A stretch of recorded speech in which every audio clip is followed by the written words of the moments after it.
When my husband, Walter, and I went to visit my in-laws, my mother-in-law picked us up from the airport, but instead of welcoming us warmly, she said, "You can't ride in the car, so you'll have to walk home." She snorted and turned her nose up at us. The walk was 3 hours one way. Even though I'm physically strong, this felt like too much, and I almost cried. Fortunately, someone helped me in the end, and it was my mother-in-law who ended up regretting her actions.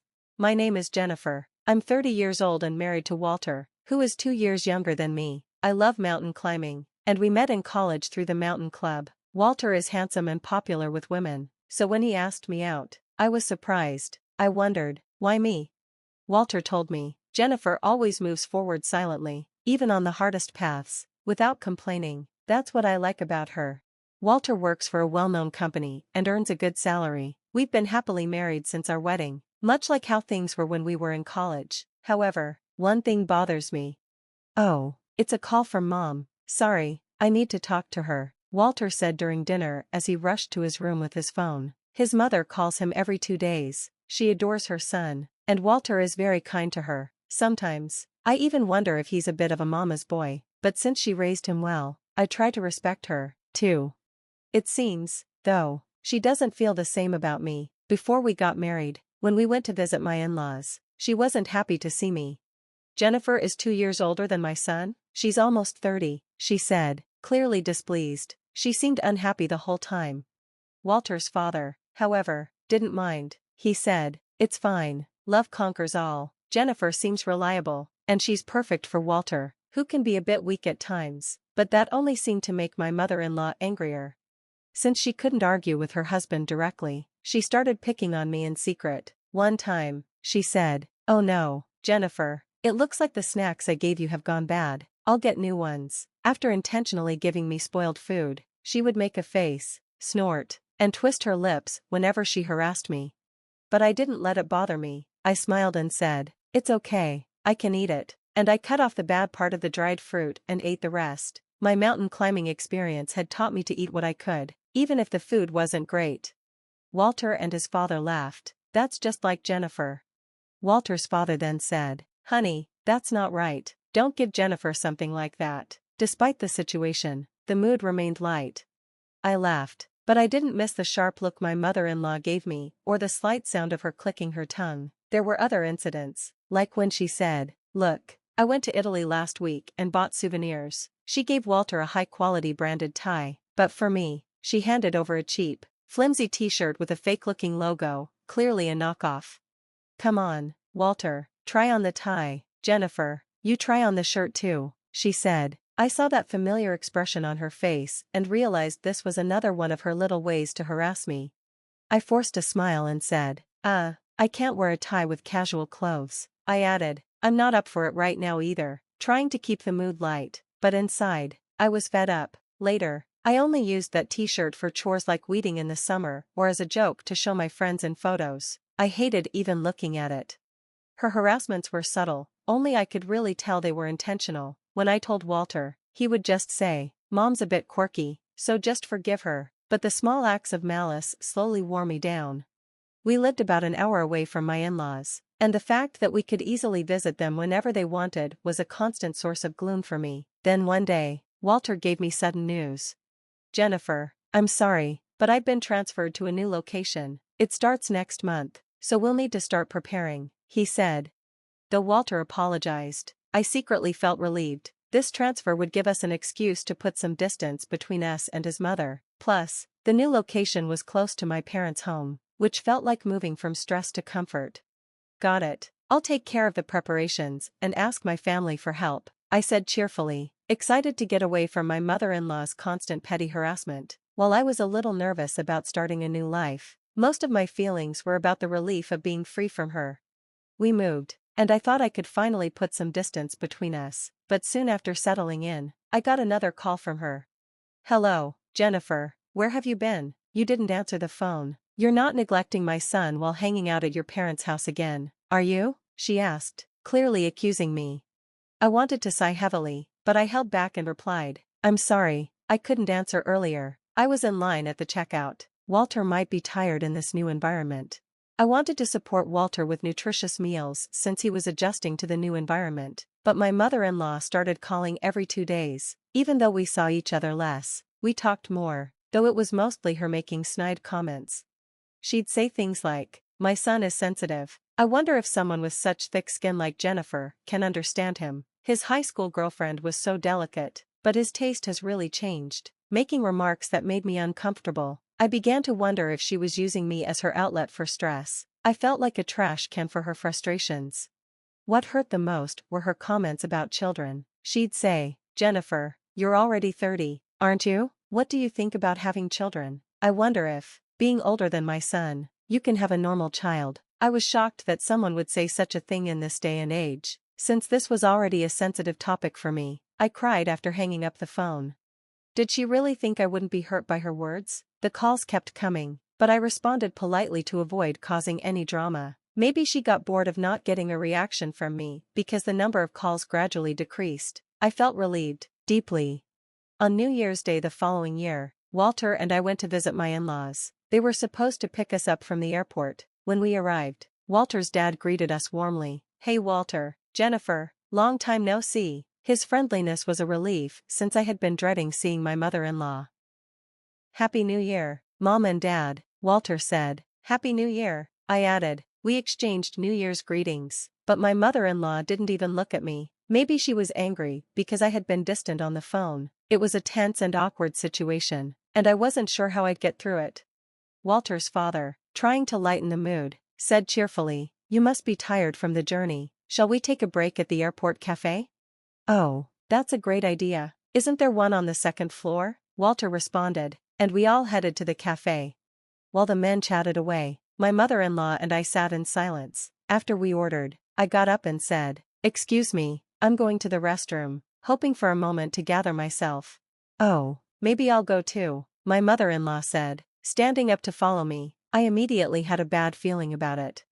As we neared the entrance to the women's restroom, my mother-in-law, walking behind me, suddenly said, "You can't ride in the car, so why don't you walk back?" I didn't understand what she meant, so I turned to look at her. She had that familiar expression on her face and said, "We're going back as a family of 3. You're a stranger, aren't you?" I couldn't believe what I was hearing. Walk back from the airport to their house? How far could that even be? And calling me, her son's wife, a stranger? I was frozen in shock as she continued her verbal attack. "I've been kind enough to call you frequently, but unlike Walter, you only respond coldly. Living near your parents has gone to your head. I don't want to think of you as my daughter-in-law. You're a stranger, a complete stranger." Her voice was getting louder. I was shocked, but didn't want to argue in public, so I quietly said, "Yes, I understand." I didn't feel like going back to where Walter and my father-in-law were, so I headed toward the airport exit, walking slowly. Even though she told me to walk back, I was at an airport. There had to be taxis or buses. I could take one and walk the rest of the way, but more than the physical distance, I worried about what would happen when I arrived. How was I supposed to face my in-laws after all this? How would I spend the next few days there? I checked my phone for transportation options. There was a bus leaving in 10 minutes, but it wouldn't take me all the way. I'd still have to walk for about 3 hours to get to their house. 3 hours. I could walk that easily with my mountain climbing experience, but this wasn't the same. Walking, because I wasn't allowed in the car due to harassment, felt different. Tears welled up in my eyes. Was this my fault? Had I been too distant with her on the phone? Would this have happened if I had been more pleasant? While lost in thought, someone suddenly tapped me on the shoulder. "Jennifer, why are you walking here?" It was my father-in-law's voice. "Did my wife say something to you at the restroom entrance? I was headed there too and saw you two talking. Then you just started walking away," he said. As my father-in-law stood in front of me, ready to walk, the tears I had been holding back finally spilled over. Seeing his kind face, I couldn't stop crying. "Jennifer, what on earth happened?" he asked. I decided to tell him everything. I explained exactly what my mother-in-law had said to me. To my surprise, my father-in-law became angrier than I had ever seen him. "She said that to my son's wife?" he exclaimed. Then, he said something unexpected. "I'll walk with you, Jennifer." Without hesitation, he started walking. I was shocked. Father-in-law," I started. "Don't worry," he said. "I enjoy mountain climbing. I used to climb a lot with Walter when he was younger. A 3-hour walk is nothing. Indeed, his stride was strong and confident. Not what you'd expect from someone 62 years old. Come on, let's go. Suddenly, I remembered something. We didn't tell Walter we were leaving, is that okay?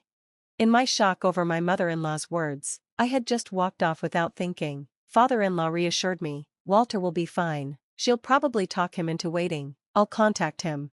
He took out his phone and sent a text to mother-in-law, telling her that he was walking back with me and that the car keys were in his bag. As we waited for the bus, his phone rang. Father-in-law answered it, sounding angry but controlled. It must have been mother-in-law on the other end. I could hear her voice shouting, trying to explain. I heard what you said to Jennifer, my father-in-law said firmly. If you're going to say that, I won't ride in the car either. I could hear my mother-in-law's panicked response, that's not it. She said she wanted to walk for exercise. How brazen. I was more stunned than angry. Father-in-law cut her off. We'll talk when we get home. He hung up and shoved his phone into his pocket.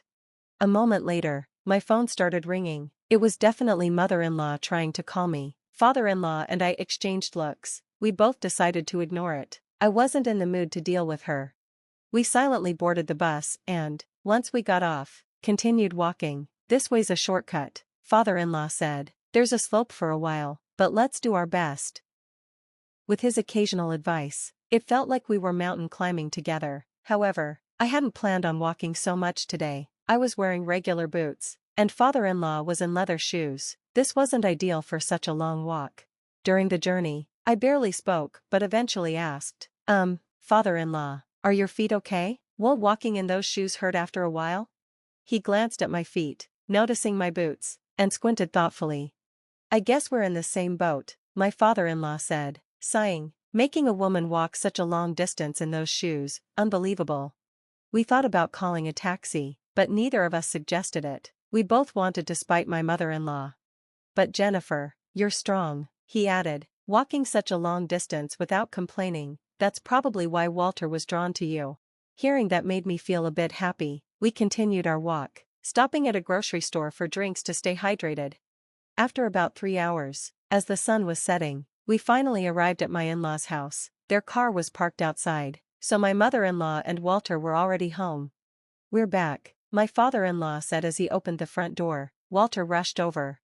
Jennifer, I was so worried. Why did you suddenly decide to walk back for exercise?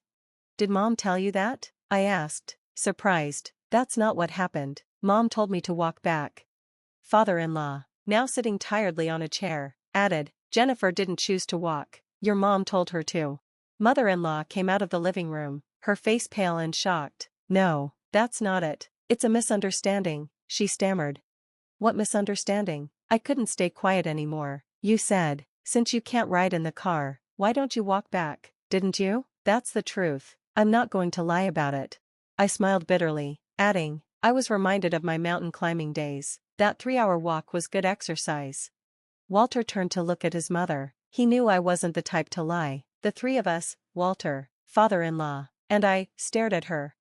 You believe this woman over me? She screamed. We're your family. She's a stranger, right? You believe a stranger over your own family?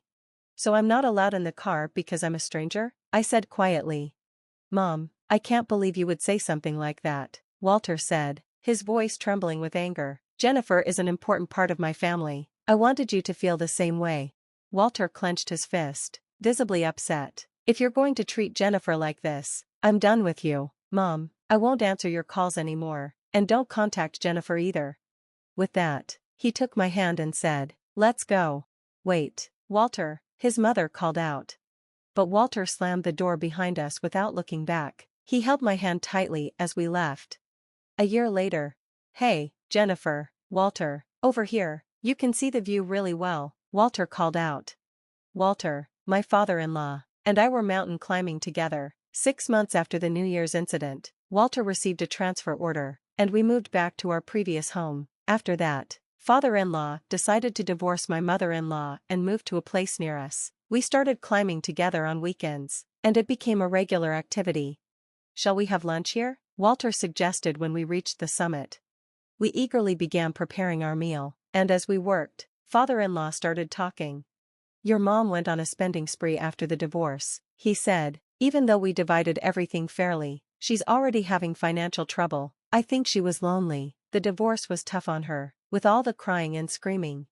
He paused, then added, but I think it's better for both of us to keep some distance now. She needs to expand her world, otherwise, she'll just keep taking out her stress on the people close to her. I listened quietly to their conversation, thinking about what he said, looking out at the beautiful view from the mountain. I made a promise to myself, I will cherish my own world and not take out my stress on others. With my precious family by my side, I felt at peace.